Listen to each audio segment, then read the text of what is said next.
Welcome to the Think Yourself Healthy podcast, where we challenge you to think differently about your approach to health and wellness. My name is Heather Duranja, and I'm excited to be here with you to take you on the journey from surviving to thriving. Hey everybody, on today's episode of Think Yourself Healthy podcast, I have a very special guest. Her name is Haley Cole. Haley is a golden light intuitive and divine feminine teacher who started her spiritual journey at 8 years old when she was introduced to various wonderful teachers and teachings.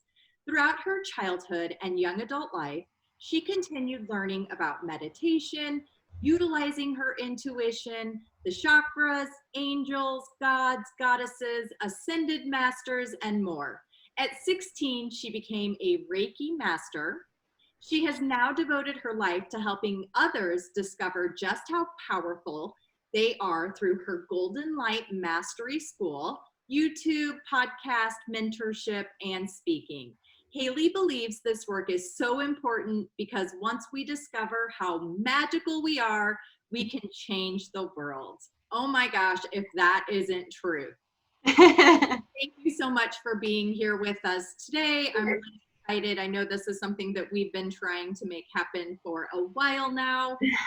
So just so the audience knows, I personally have worked with Haley, and it was, some really very beneficial, sessions that have occurred through her work. And so she was very helpful with connecting me with my guides and kind of reminding me things that my own, intuition and higher self already knew, but maybe just wasn't validating and whatnot. So Haley, thank you so much for being here with us today. I'm really excited to have you. Of course. Thank you so much for having me on. I'm so excited. Awesome. So I want to kind of just jump right into things. So I myself see a huge trend, a huge shift in this awakening that's happening with society. And we're seeing this desire for people to really be more curious, I guess is the best way to put it, at this whole spirituality and consciousness. So there's this concept of intuition and being able to tap into your intuition.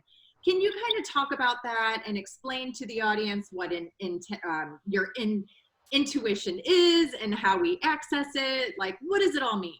So intuition is essentially just your connection to source, to God, your higher self, whatever you really want to call it. It's all beautiful no matter what. It's all really the same thing. Is this, sorry to interrupt, but is this the same thing as the gut instinct? Like, pretty much, yeah. Okay. So a gut instinct is actually kind of an aspect of intuition. So there's different forms of messages. So people call them like the clairs. So there's clairsentience, which is a lot of empaths have this gift because it's that strong kind of gift of feeling. They tend to take on other people's emotions, and you have a mix of everything. It's just one or two tend to kind of stick out more and be more prominent.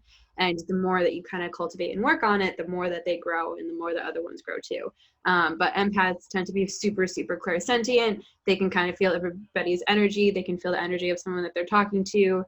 They might get messages from their higher self, from their team, from the universe through their own feelings of like really excited about making a decision and they want to go and do it. Or they're feeling like this pit in their stomach and it's just kind of going to be like, ooh, that's a no. There's claircognizance, which is that gut feeling. So oftentimes claircognizant people are saying, I just know, because it's the gift of knowing. So you don't exactly know why. You might not quite hear anything quite yet, although typically when someone's claircognizance, it develops into clairaudience, which is the gift of hearing. So hearing is kind of like you hear literally what someone is saying. You might hear yes or no. You're probably super connected to music. You might be really sensitive to even like loud sounds. Might be really jumpy because you have just like an extra sensory essentially, like, and it's a psychic sense. So even physical noises are just like even 10 times more intense. And then there's also clairvoyance, which is like heavily not really portrayed right in Hollywood because it's like shown as like you can only see dead people, but really it's a lot of symbolism. It's kind of like seeing images or seeing scenes through your mind, and that's, or like visions or things like that. And that's kind of how it comes through for people who are clairvoyant, at least in the beginning, and then it can grow over time. Okay. But yeah, so it's different forms depending on who you are. Okay, very interesting. So I definitely connect with two of them very strongly. I have that strong sense of knowing, and then also the visions are something that as I continue to upgrade those continued, those aspects of my gifts, I continue to strengthen. They become stronger and stronger. So it's really exciting when you can actually attach like a name to it. Like, I have this thing, I don't know. Yeah. But there's like this feeling, just this sense of knowing. Like, I don't know. I don't get it. And people are like, okay, well, whatever. So it's great to know that it's actually called something, and it is called something. It's a form of intuition. Yeah. So how do we tap into this intuition? I know that for myself, with coaching and working with individuals, people are so detached. They're so not tapped into that conscious piece of themselves. That they don't know how to listen. They don't know how to even initiate starting the whole process of exploring what this whole intuition type of concept is. So what kind of advice, tips do you have for the listener who might be contemplating this? So I always am going to suggest meditation, because even if you're not getting actual messages in meditation, what meditation does is it creates the space to allow you to kind of be more grounded and centered, so that you're maybe open even throughout the day to receive them. So, and it also helps to open your third eye and clear that connection. So I always suggest meditation. I also suggest things like journaling and automatic writing, especially for people who are clairaudient and who are claircognizant, because oftentimes people who have those two abilities are very connected to like communication. They're very connected to writing, and they're really connected to words. And so for them, if they feel like they get those thoughts, or they are really drawn to like music or things like that, it's easy for them to quote unquote channel or ask a question and connect back to their intuition in that form. So automatic writing is you literally just write a question, and it can be super simple, not really something with a lot of emotion attached to it, because then the ego sometimes plays tricks on you. But sometimes things that are just very simple, and you just like ask the guidance, or you can ask like spirit guides, like, what do you have to tell me today, or things like that, and just don't judge what comes through and just write. That's a really beautiful way to cultivate it. But also looking back on kind of like when you made big decisions, or even just any decision, what was the precursor to that decision? How did you feel? What was that feeling like? Did you have something, a thought rush through your brain? Did you hear something? Did you get a vision of something? What was the thing that happened that made you decide this aspect? And we all go through that. Like, we hear stories, even from people who aren't intuitive whatsoever, like CEOs and stuff, of, although like they sometimes are more tuned in than they lead us to believe, but they might be like, okay, well, I had this like vision in my head. I got this vision. I was on stages, or I heard like J.K. Rowling said when she was about to publish Harry Potter, she heard a voice say, the hardest thing is going to be getting it published, but once it does, it's going to be huge. So that's another form of it. She's not sitting there meditating all the time, like, and then when she was writing Harry Potter. So it happens right before typically we have those big life moments, or we have those big decisions that we make. It's just sometimes we don't acknowledge that as a form of intuition, but the more that we do acknowledge it, the more we cultivate it, and the more attention we give to it, and the more we nurture it, then the more we have access to it throughout our entire day, instead of just during those big moments. Got it. I really like that tip. I think that that's something that the audience can really connect with, because we can all go back and revisit an experience and kind of reflect upon what was actually happening there. What can we remember from that? And I, like you said, I think more often than less, you will be able to pull some of those pieces and recall. I know for myself, when I was making the huge decision of finding a place to move to and start my life over, I, traveled all over the United States. I left California last because I was very scared that I would have been biased otherwise, and I wanted to give everything a fair chance. And everyone had encouraged me to go to San Diego. They said, fly into San Diego. You're going to feel it there. You're going to love it. And so that's exactly what I did. I landed in San Diego, and the feeling I was waiting for was not there. And so I was like, oh no, this can't be it. So something told me, rent a car, drive up the coast. So I got a car, I started driving up the coast, and literally the second that I rounded the corner from Dana Point going into Laguna, that feeling that I had been waiting for overcame me. It was a sense of knowing. I pulled over to the side of the road, texted my daughter, texted my assistant at the time, and said, hey, we're moving to California. And they were like, okay. And no questions. They were like, know what this thing is that you have, this gift of, knowing. And honestly, it was one of the best decisions I could have made in order for me to continue to align with my life purpose. So very exciting for anyone who hasn't had that kind of experience. It's possible. It's possible for everyone. It may just present itself in a little bit different of a way. And so, obviously you're the expert in this area and can speak more to these gifts and these aspects of our being. So, so I love that tip. Thank you for that tip. You're welcome. So, I have a very long history of struggling with being able to truly drop in and embrace my divine feminine energy. And don't we all? Thank you for that. Thank you. So that I have specifically made my journey about really surrendering the masculine and stepping in and embracing the feminine. And unfortunately, it's come with some decisions that were really challenging. There were things in my life that I had to let go of in order for me to allow this transition to start happening. And it's something that I still am currently struggling with. It's something that I have to tap in and check in with regularly, because that masculine energy has been my dominant force for so long. Mm-hmm. So I'm going to give you a real quick story, and then I want to dive into kind of the divine feminine, talk a little bit about that and how we can really allow ourselves to access that part of us and try to achieve balance between the two energies. But I was planning a road trip with my brother a couple of weeks ago.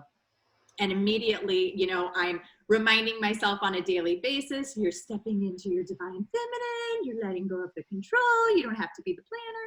So anyway, I'm planning this trip, and I, send him a text with what I tentatively had put together, and then immediately recognized, oh, you are so stepping into that masculine energy. I'm going to step back. I'm going to allow things to just flow. I'm going to surrender the control and allow things to just flow. And it turned out to be a really great trip. But anyway, that was kind of one of those moments of awareness where I recognized traditionally, I wouldn't have thought twice. I would have just, gone with emotions and then been in charge of the whole thing and leaned very heavily into that masculine energy the whole time. Mm-hmm. And he's pretty masculine, so we probably would have argued over which way we were going and that. Yeah. So talk to me about the divine. How can I keep leveling up and really embracing this journey? So it's not that the divine feminine is like better, because sometimes I think because so many people are talking about it, mm-hmm. there's that feeling of like, oh, it's better. It's not. It's just, it hasn't been talked about, and it's been buried for so long that it has to get more of light shown on it. Okay. And so it's about more maintaining a balance between the two, and also understanding what you kind of lean more into, because we do kind of tend to have a divine feminine or a divine masculine essence to us, but we still have both energies within us, because we need both. We still need the masculine to obviously have discipline. I'm still a huge proponent of discipline. I think it's awesome. And we need to get things done, especially if you are listening to this and you have your own business. Like, the masculine is really beautiful. The thing is, we haven't really been taught the feminine, or the feminine hasn't been acknowledged as much or praised as much, but the masculine is, because when you're growing up, you're praised for hard work. You're praised for discipline. You're praised for like getting things done. You're not really too much praised for like creativity or being in that flow or being a free spirit. It's very much like having that rigidness, because then if you have the rigidness, you're going to be successful. and you're going to get the money and everything like that. And so that's the messaging that we've been getting. So it's necessary, but even for whether you identify with being a man or a woman, you still need to have both within you. So the divine feminine is creation, and the divine feminine is allowing and being in flow and being in receiving mode. And especially when it comes to business, it's so important because literally manifesting is creating and then receiving. And so oftentimes, and what's kind of been going on for a while now, is ever since manifesting surface, it's been talked about from a very masculine perspective of like, ask, keep your thoughts clear, and then do it. But there's a key piece of the puzzle of the creation and like being in the flow and allowing and then receiving and letting go and allowing things to come. And like allowing that playfulness. When you're in that playful energy, then you're a higher vibration, and then those things can come. And that doesn't happen as much when you're totally in the masculine. It happens more when you're in that feminine mindset. So it's actually helping greatly in your business to allow yourself to be in that feminine space. Right. And it's different from everyone. It's really what makes you feel the most feminine. I tend to, when I'm working with clients, especially when we're doing healings around receiving, around manifestation, I tend to look at kind of the sacral chakras and then the heart chakra. Mm-hmm. And the reason for that is because oftentimes, even though the sacral chakra is a very feminine chakra, because it's creation and sensuality and emotions and things like that are stored there, it's also the one that women tend to have the most trauma in. So oftentimes, like where we gain the most weight, because we tend to hold on to trauma in that area. Sometimes our hormones get out of whack. If you have really bad like menstrual cramps, so you have really bad cramping during your period, that's an indication that your sacral chakra is probably kind of blocked at that point in time. But then that's also like, wow, like I know that I need to like work on releasing that. What kind of traumas contribute to the sacral chakra being out of alignment? So it can be anything from like as traumatizing as like trigger a warning, assault or like rape, to even like someone saying something about your body that you made you feel ashamed, or like you did something that like you didn't really want to do, or maybe someone put you down around like certain aspects of who you were and your femininity in general, or like you felt guilty about being a woman. The sacral chakra tends to be the chakra that's blocked by guilt. Okay. So it's really like kind of anything that if you feel guilty, which oftentimes like sometimes women have guilt come in more so than men do. Men sometimes have more shame that comes in, and that's the solar plexus region, which is much more of a masculine one. So sometimes with men, their solar plexus tends to be a little bit more blocked.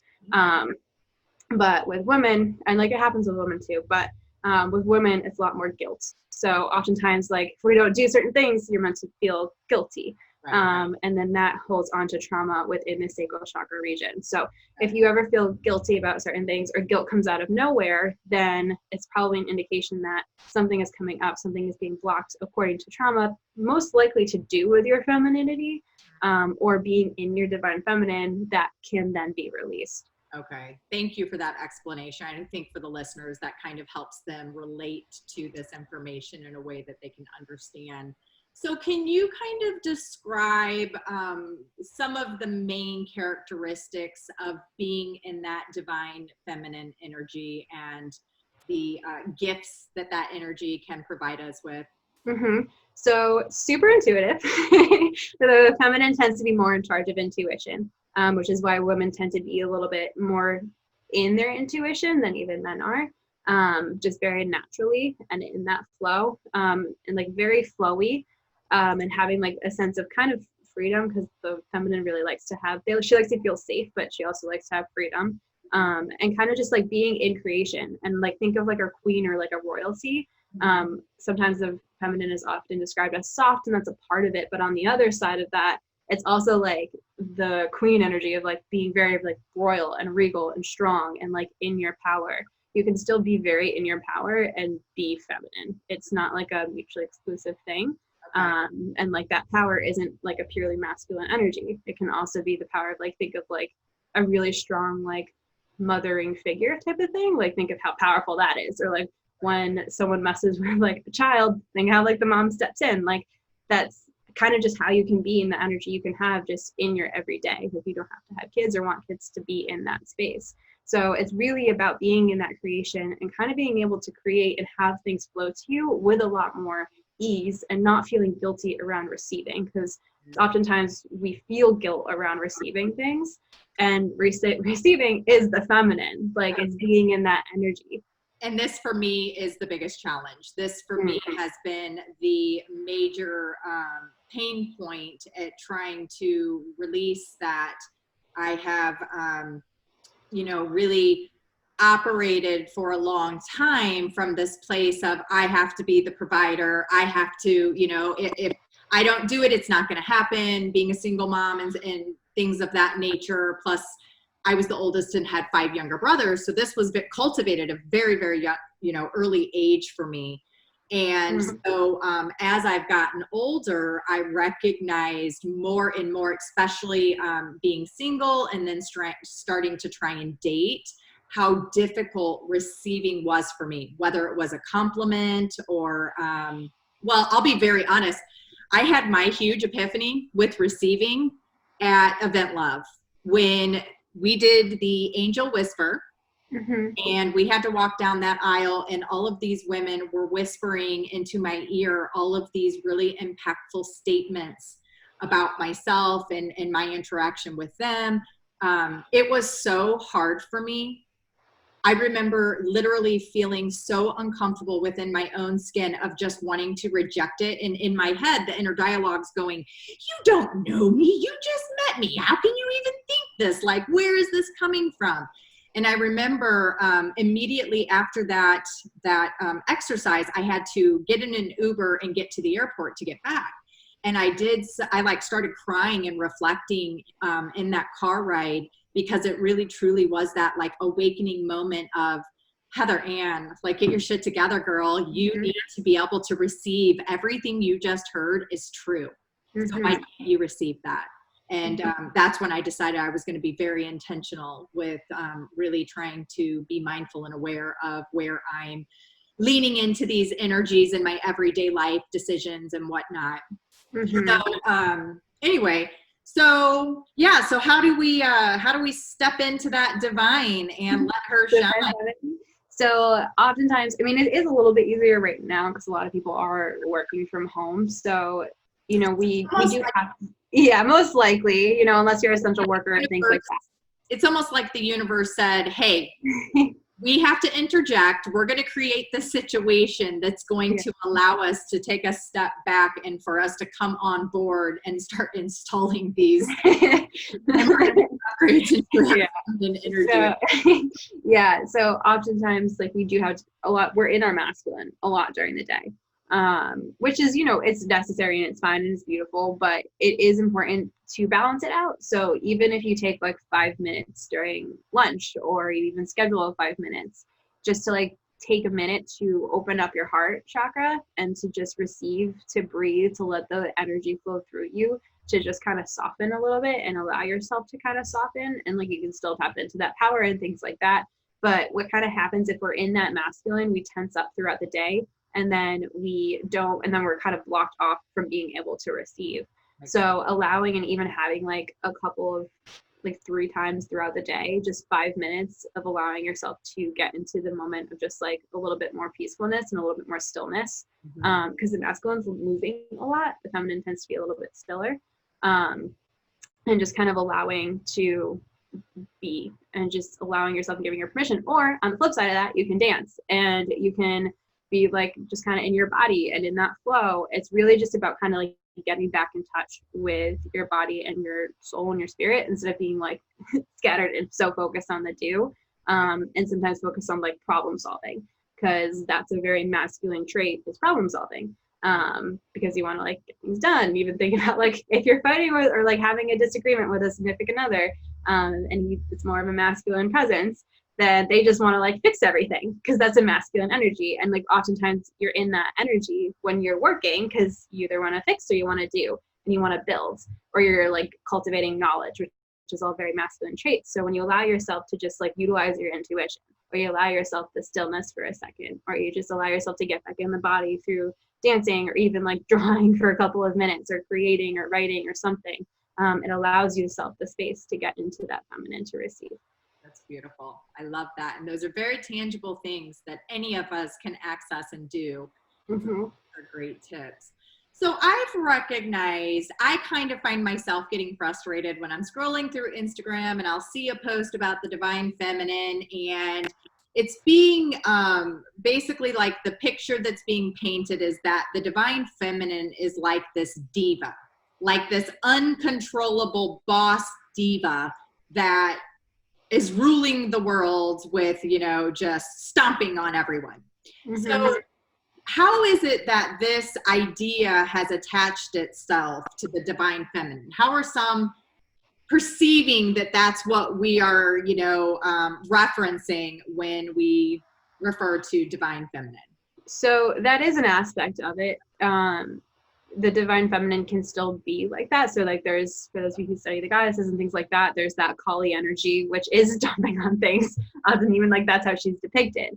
And ending things. And because when there's endings, there's creation. So it's kind of like right now, the reason why it's swaying so far to one side is because there are things that need to be destroyed.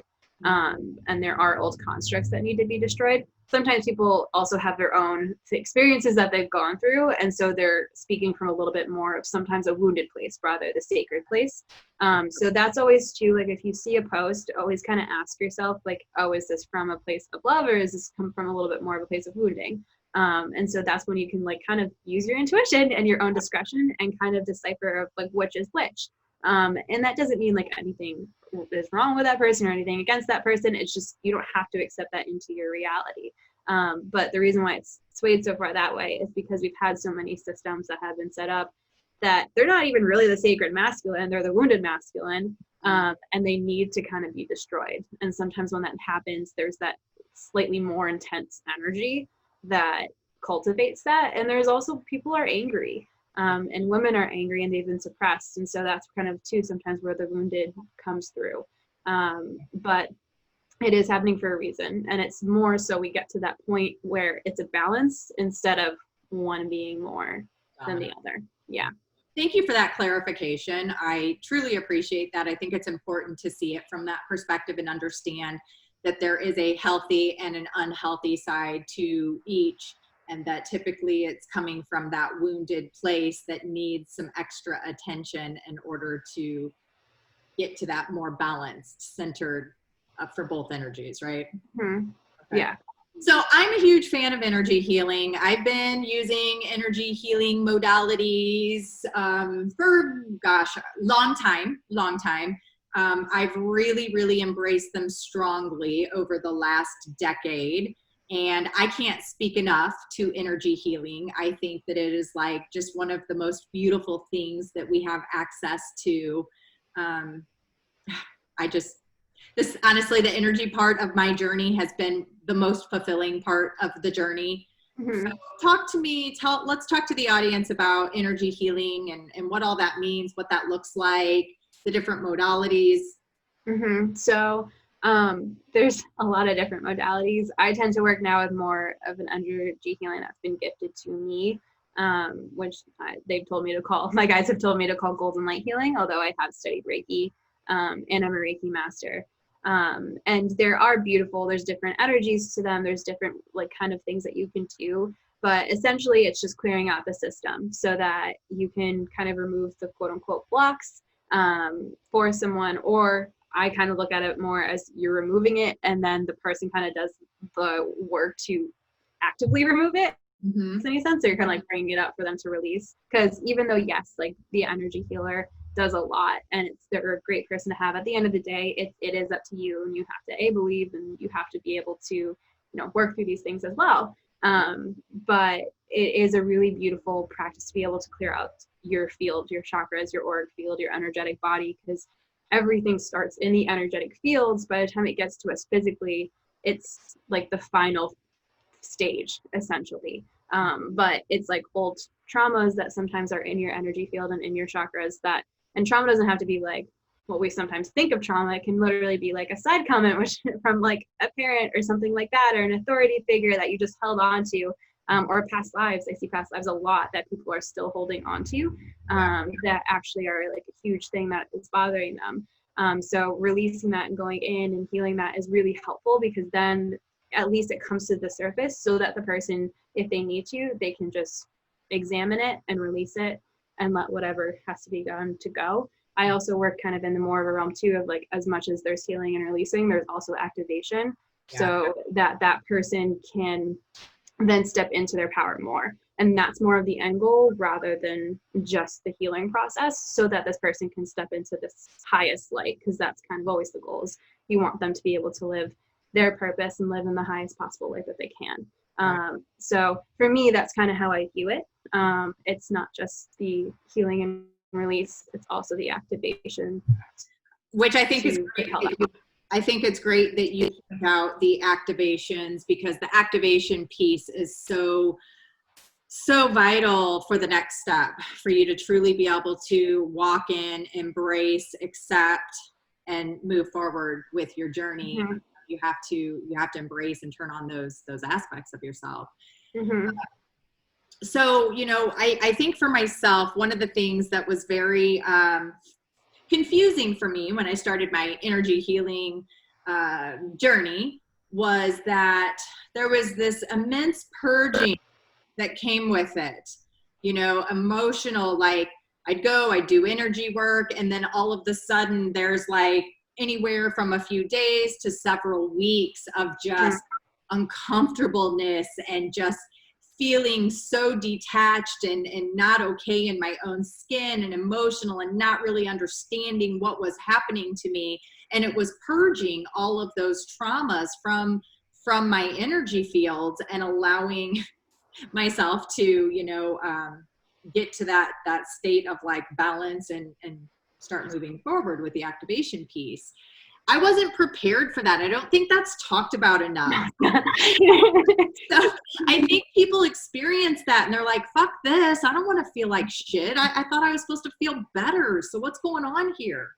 So it's not that it has to happen every time, but sometimes that does happen, because again, you're kind of, think of your body as like a cap on something, and then you're unscrewing the cap, and then all this stuff is kind of coming out. Right. And it's always true. Like I always tell people, it's what you can handle. Like you're always going to be able to handle it at that time. You're like, not everything is purged. Like you literally explode. Like everything was purging at once. So it's really too, like if you're ever hesitant about it, it's actually intensifying the process to go a lot quicker. So I'll use myself for an example. I was already just told this like the other day, when I really started to like be gifted this like work and stuff like that, and I started doing this on myself, it was very intense.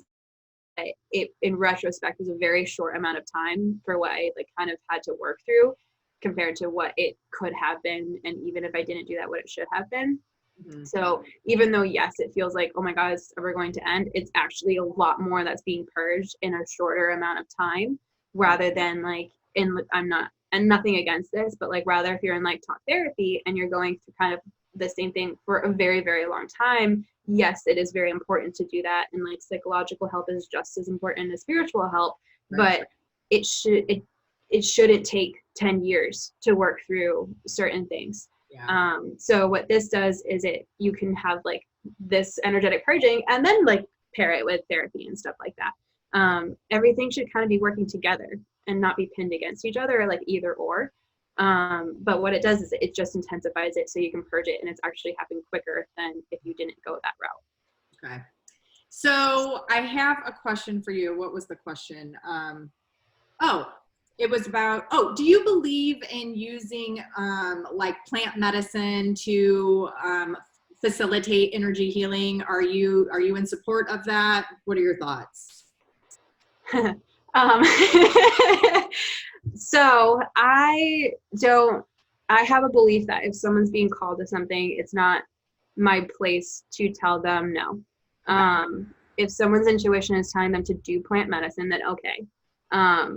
On the flip side of that, I do think that there's a certain energy sometimes behind it. And I have met people who from what I know about it and what I've learned about it from my own like asking about it, mm-hmm. Because it is becoming so much more prevalent, mm-hmm. and even talking to my team about it, I don't think it's being treated the way that it should be treated. Personally, I don't think it's being honored in the way it should be honored. Mm-hmm. So if you are going to do plant medicine, make sure it's going to be in a very sacred way, make sure the space is very protected. Because I've seen a lot of clients who go to these plant medicine journeys and they come to me for a healing, and they have a lot of negative entities attached to them and a lot of negative energies around them, and it's not their shadow self. It's like almost like bad things that are just, they opened a portal. Portal. And they weren't ready to. Yeah, and like honestly, and again, my personal belief system, so I'm not trying to force anything on anyone. If someone has a different belief, that's totally fine. But sometimes I'm not seeing something, and from what I've noticed and from what I've seen, it sometimes opens stuff that people aren't ready for, and I have seen it sometimes develop into another form of addiction. And it is never okay to rely on something so much outside of yourself. Because at the end of the day, if you are doing plant medicine, it should be like, okay, you do this, but then you meditate on everything and you work through the things that have come up. And sometimes I've seen, and I'm sure a lot of people do that and it's amazing, but I've also seen that like people stop their meditation practice, or they stop like their journaling practice, and they stop really listening to themselves because they're like, well, I'll just wait till like my next plant medicine ceremony. And that's when it's like, okay, now you're relying on something outside of yourself. So it just depends on like, what's the space? What's the energy in the space that's cultivated? Does it feel like it's a higher vibration? Is like, how do you kind of feel like going afterwards? How's your practice afterwards? Like, is the person protecting the space? Things like that. And then are you using it as a replacement because you think that it's a quicker way to get to where you want to go? Right. And are you relying on something outside of yourself? Because I personally don't think you should ever have to rely on something outside yourself. You can utilize it as a tool, but never a replacement. Right. So it's also just like using your own discernment. I've also had people reach out to me and ask me about it, and they said they feel guilty about not feeling drawn to it. And like they're not a spiritual person. So in regards to like anything around it, you should never feel guilty about like not feeling drawn to do anything. You're like, your spirituality and your relationship with the universe, God, source, creator is a very personal one to you. So however you decide to go about that, as long as it's rooted in love, then that's your own personal choice. There's never just one way. Awesome. Well, thank you for clarifying your position on that. It's a little different than a lot of people's position, but. And I appreciate that. And I myself was being called to plant medicine. And so I have a specific energy healer that I've been working with for a long time, specifically on inner child work. And I had been talking with a couple of friends about how I don't know why, but I keep getting called to this thing called ayahuasca, and I'm honestly scared to death of it because, you know, I'm Googling it, I'm like looking it up and reading. Yeah, maybe like don't Google it.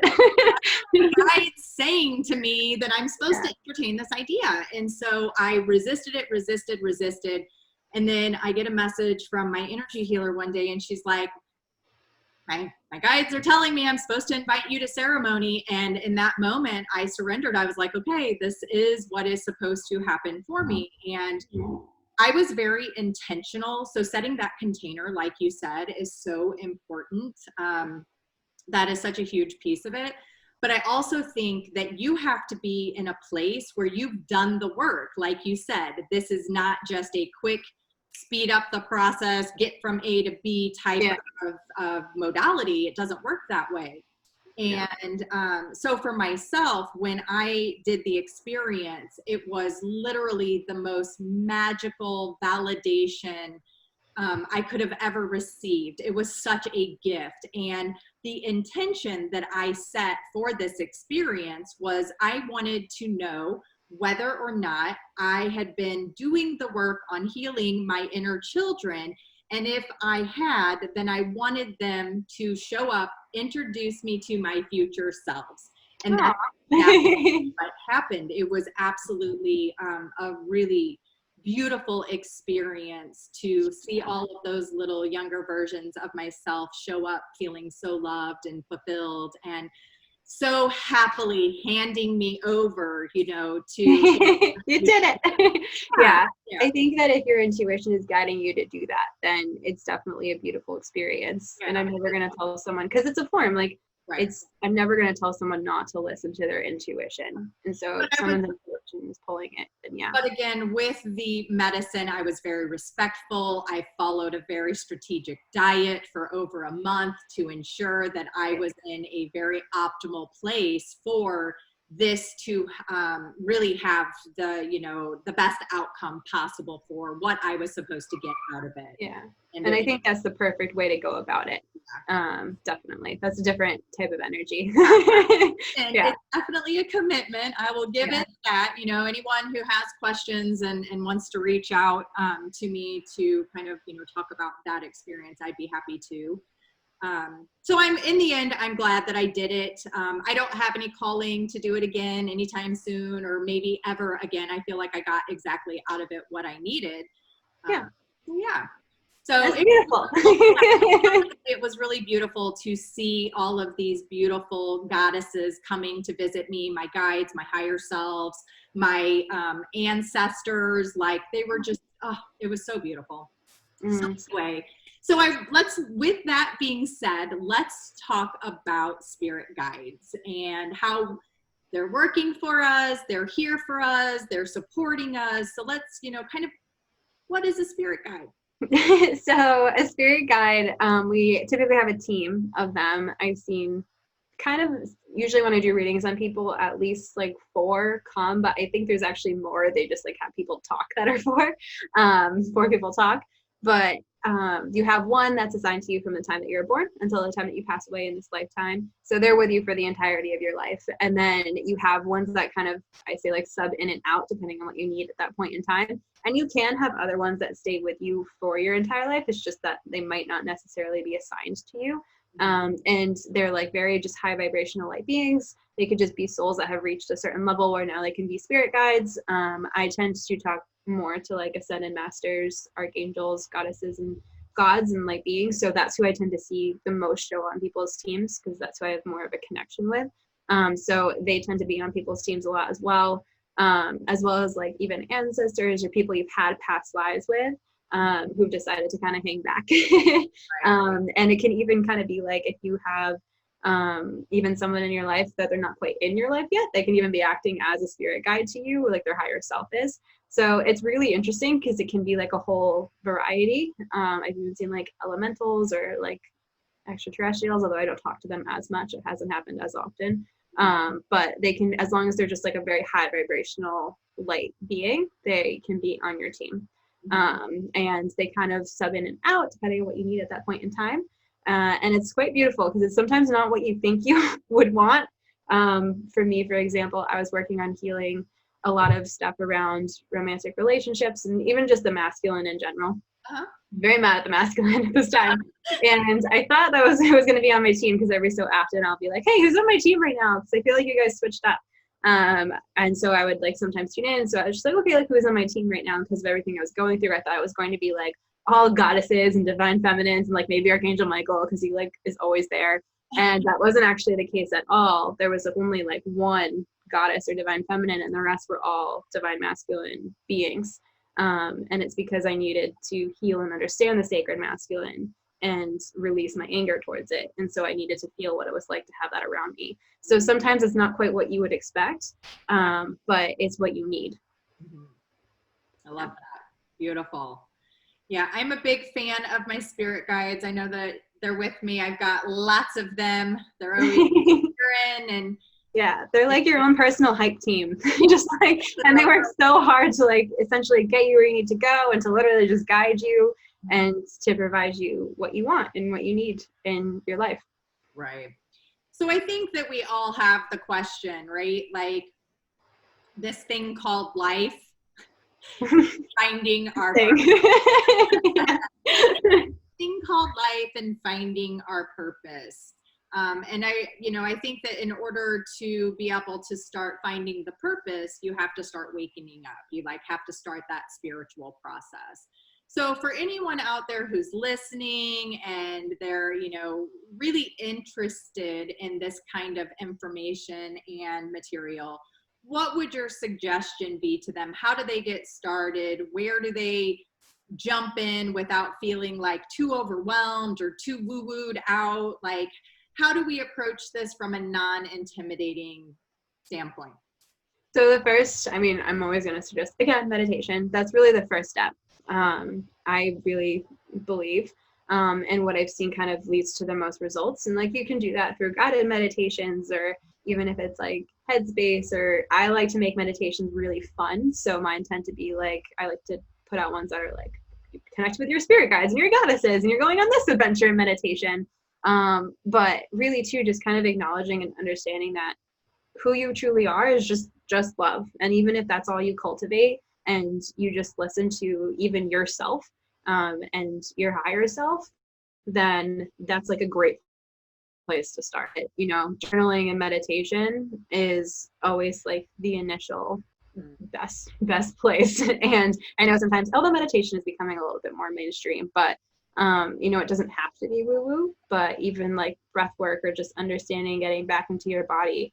But like, honestly, like, I think that sometimes when people get afraid of stepping in, from what I've seen, and even in myself, it's because you know your life is going to change and you're afraid of that change. It's not really the spirituality, it's everything that's going to happen as a byproduct of you stepping into this.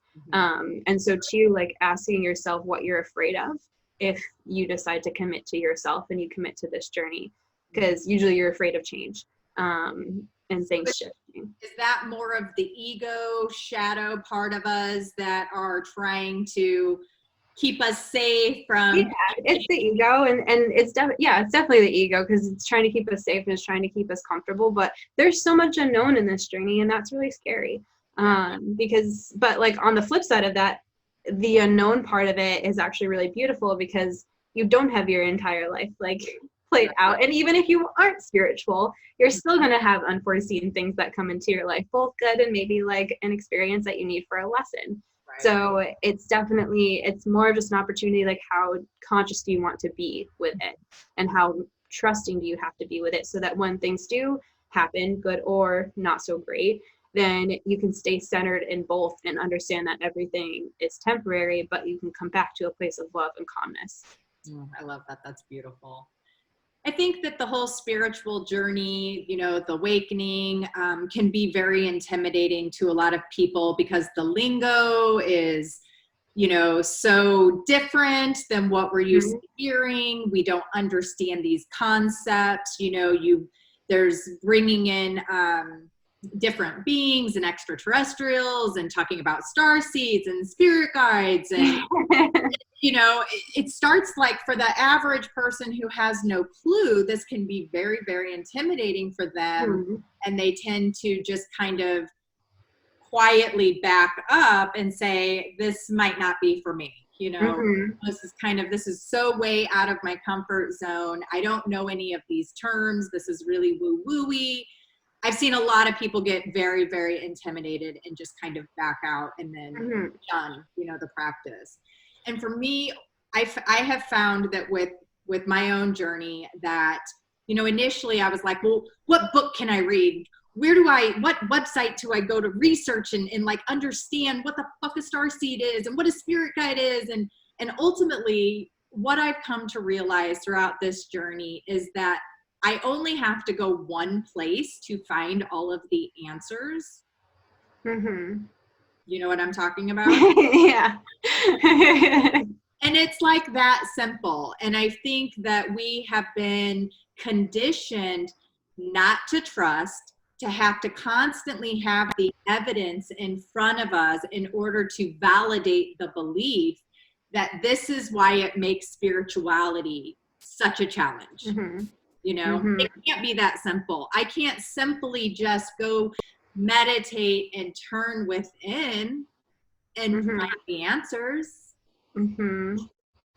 I was actually having, it was a few weeks ago, my friend and I were having a conversation, and she was channeling through, and she was talking about just how, you know, we make being a human so complicated. Like, humans make this experience so complicated, but in reality, human is the most simplest thing that you can be in our universe. And it's so true. Like, we love drama. We literally have magazines that provide us constant drama and gossip, because we I think want some sort of understanding that, like, it has to be complicated, but really it doesn't. And if all that stuff is kind of swirling around you and it feels like chaotic and you don't know where to start, at the core of it, it's all just love, and everything has been labeled. You can just look from that point of view. Yeah.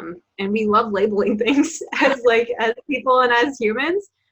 So just to like going back into a place of love and just seeing if it resonates, and if it doesn't, just let it go, and that's totally fine. But we have to remember too, a lot of spiritual teachers are emerging because there's a lot more people awakening, and so there's a lot more topics that are being given to us, and so there's so much information around so many different things. So if something around like starseeds isn't really connecting with you, it's just because it's not meant to be in your life right now, and that's totally fine. And so it's okay to gracefully let that go. Like, you're not going to have the same viewpoints as everyone around you, because you're meant to have your own spiritual journey and your own path in life. And that's actually very beautiful, because imagine if we were all the same, and how boring that would be. Oh, absolutely. Absolutely. It would be a very unfortunate thing. And back to what you were saying about how we, are so addicted to drama. It's true. We from a physiologically place, we have trained our nervous systems to basically respond to drama as the default state in order to feel like we are surviving. And so, yes, part of the problem with this, I feel, is that it's a distraction to keep us from accessing our higher selves, or going within and being able to actually access that soul part, that spiritual part of ourselves, by keeping that vibration lower. And it's almost like a purposeful thing they're trying to do to us as humans, to keep us all not connected with why we're here and what this mission and journey is about.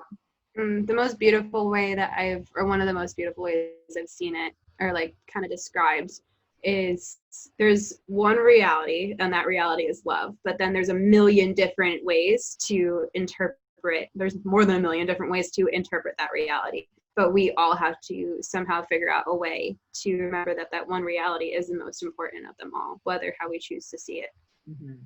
Absolutely. That is beautiful. Well, thank you for sharing that. So where can the audience find you? So you can find me. I usually hang out on Instagram. My Instagram handle is I am Haley Cole. I spell Haley HALEYCOLE. And then my website is shinewithhaley.com. And those are usually my two places I like to hang out. So tell me about this really cool program that you've just opened up.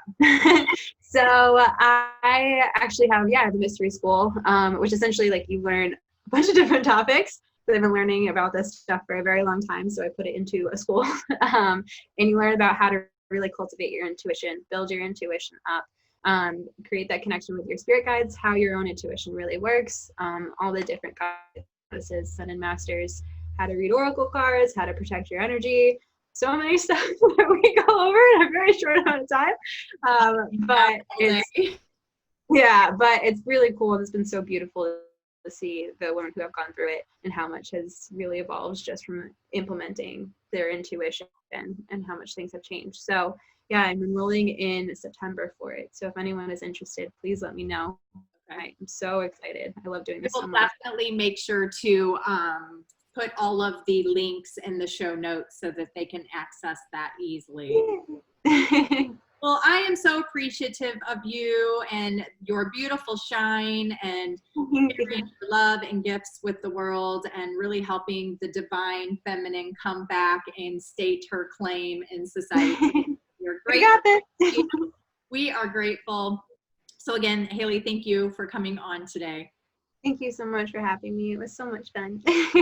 Absolutely.